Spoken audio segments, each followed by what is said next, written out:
Trump called it a rescue. Iran called it a humiliation. The wreckage tells a completely different story. Footage circulating across both American and Iranian media outlets shows a massive graveyard of aircraft scattered across the desert plains of Isfahan province, and the skeletal remains of large military aircraft stretch across a remote airstrip. Both sides have acknowledged the destruction. Both sides have confirmed the scale. But the two versions of what actually happened could not be more different. What you are about to hear is not the official story, it is the story the wreckage itself is telling. On April 5, 2026, Donald Trump posted on Truth Social, "We have rescued the seriously wounded and really brave F-15 crew member officer from deep inside the mountains of Iran." He called the rescued officer a highly respected colonel and described the operation as unusual, spending 7 hours over Iran. He announced that 155 aircraft had been deployed, including 4 bombers, 64 fighters, 48 refueling tankers, and 13 rescue aircraft. A White House press conference was scheduled for April 6 to celebrate what Trump framed as a battlefield triumph. The official timeline began on April 3rd when a US F-15E Strike Eagle was shot down over southern Iran. Both crew members ejected, the pilot was recovered quickly, but the weapons systems officer WSO went missing. Iran issued a public bounty for his capture. A 2-day manhunt unfolded across the Iranian mountains. Then, on April 5th, Trump declared the mission complete. Regarding the destroyed C-130 aircraft found at the scene, the US military's official explanation was straightforward. One plane became stuck and could not take off, so US forces self-destructed both aircraft to prevent them from falling into Iranian hands. The US insisted they had not come under attack. That explanation does not hold up to scrutiny. The Lockheed Martin C-130 Hercules is one of the largest military cargo and transport aircraft in the world. It is used by Pakistan and dozens of US allies globally. It is capable of carrying heavy military equipment, helicopters, large missiles, and entire commando units for special operations. Each aircraft costs over $100 million. The specialized variant deployed in this operation, the MC-130J Commando II, is specifically designed to infiltrate and exfiltrate special operations troops into enemy-controlled territory. Standard pilot rescue operations use helicopters, Black Hawks, Little Birds.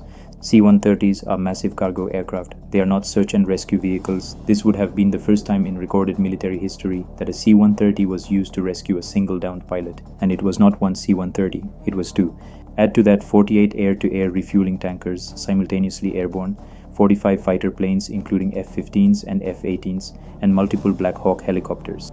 The question must be asked directly, does this force structure match a rescue mission or an invasion? Iran's military spokesperson Ebrahim Zolfagari answered that question without hesitation. He stated, "The so-called US military rescue operation, planned as a deception and escape mission at an abandoned airport in southern Isfahan under the pretext of recovering the pilot of a downed aircraft, was completely foiled." Iran's Revolutionary Guards claimed they destroyed 2 C-130s and 2 Black Hawk helicopters during the operation. Iranian Parliament Speaker Mohammad Bakir Kalibaf then delivered what may become the most quoted line of this entire conflict. "If the United States gets 3 more victories like this, it will be utterly ruined." So what was the real mission? The United States has had 2 core secret objectives in this conflict, neither of which has been publicly acknowledged and neither of which has been achieved. The first objective, seize a piece of Iranian territory, even temporarily, even for a few hours. The target locations have been Karg Island or Keshem Island, small islands near the Strait of Hormuz. The plan was to land forces, take photographs, declare victory, and withdraw. Then announced to the world, "We occupied Iranian soil. We won." But every potential landing zone is mined, covered by missile batteries, and monitored by drone networks. The moment American boots touch Iranian ground, the response would be immediate and devastating. This objective has remained out of reach. The second objective is far more dangerous: steal Iran's enriched uranium. US intelligence has assessed that Iran's uranium has been enriched to near weapons-grade level and that Iran could conduct a nuclear test at any time. The uranium is stored deep inside mountains. Trump himself admitted, just 6 days before the Isfahan operation, that the uranium had been taken to great depths, impossible to reach by bombing. So the plan shifted.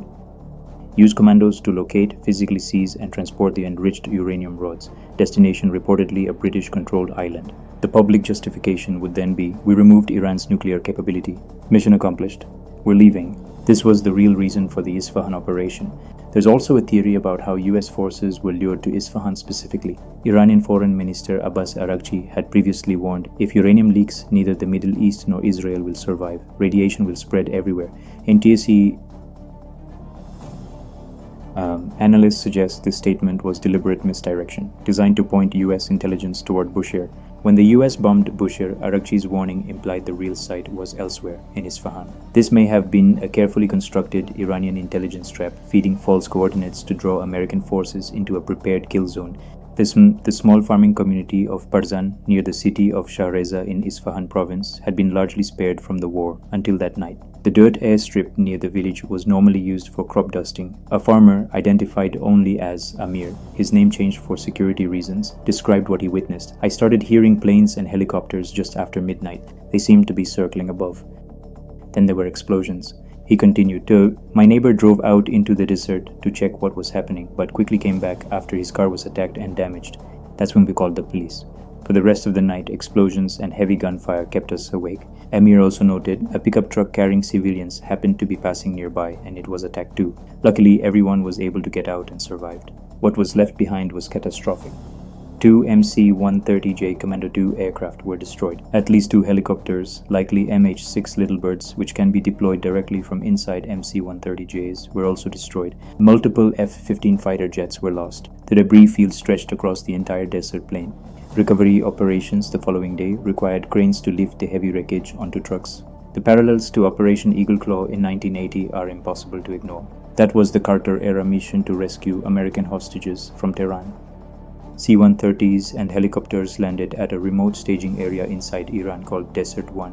A layer of soft sand caused a brownout when a helicopter took off. It collided with a C-130, killing 8 personnel and destroying both aircraft.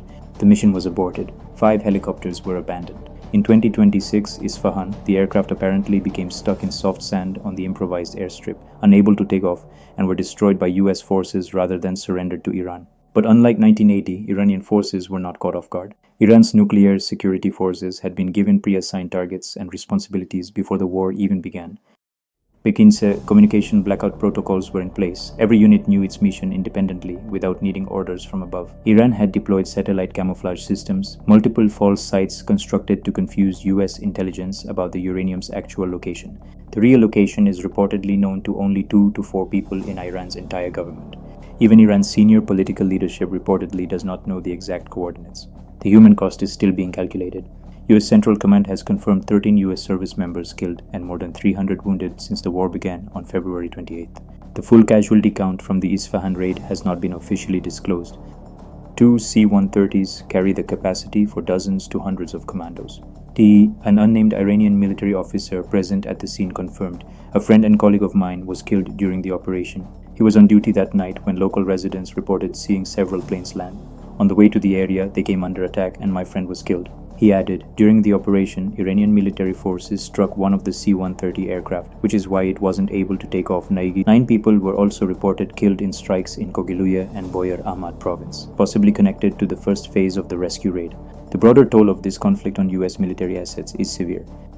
3 F-15E Strike Eagles were lost in a friendly fire incident over Kuwait. 1 KC-135 refueling aircraft went down over Iraq, killing all 6 crew members. 1 A-10 Warthog was hit near the Strait of Hormuz. Its pilot ejected and was rescued. Multiple MQ-98 drones have been lost. The US Air Force has reportedly begun moving mothballed aircraft from the boneyard at Davis-Monthan AFP to offset combat losses, a sign that the Pentagon is feeling the strain. The failed Isfahan operation has direct consequences for Iran's nuclear timeline. US intelligence assesses that Iran could conduct a nuclear test at any moment. Iran has reportedly pre-positioned nuclear warheads for testing. With the uranium theft operation now exposed as a failure, Iran knows with certainty that the United States cannot physically remove its nuclear material. Analysts have predicted that Iran may conduct a nuclear test within days of this failed operation. Such a test would immediately end the war on Iran's terms, make Iran a declared nuclear power, and render further US military action politically impossible. Russia has repeatedly warned that this conflict is heading toward nuclear war, a warning that now carries more weight than ever. Trump's credibility is under direct pressure. In June 2025, he claimed US forces had already destroyed Iran's nuclear facilities. Months later, he was claiming those same facilities still needed to be destroyed. The contradiction is not a minor inconsistency, it is the structural foundation of a false narrative. Just as the United States claimed Iraq possessed weapons of mass destruction, weapons that were never found, the Iran nuclear threat has been deliberately amplified to justify military action. Iran does have a nuclear program. But the imminent bomb framing has served a political purpose, not an intelligence one. Even as the Isfahan disaster was unfolding, Trump issued a Tuesday deadline for Iran to reopen the Strait of Hormuz, threatening devastation if the deadline was not met. The Strait of Hormuz is the critical choke point through which 20% of the world's oil supply passes. The ultimatum came from a position of demonstrated military failure. The United States entered this conflict with two achievable-sounding objectives: plant a flag on Iranian soil and remove Iran's nuclear material. Both remain unachieved. The Isfahan operation was not a rescue mission. It was a covert commando raid to steal enriched uranium, and it failed completely. 200 million aircraft were destroyed. An unknown number of elite commandos were killed.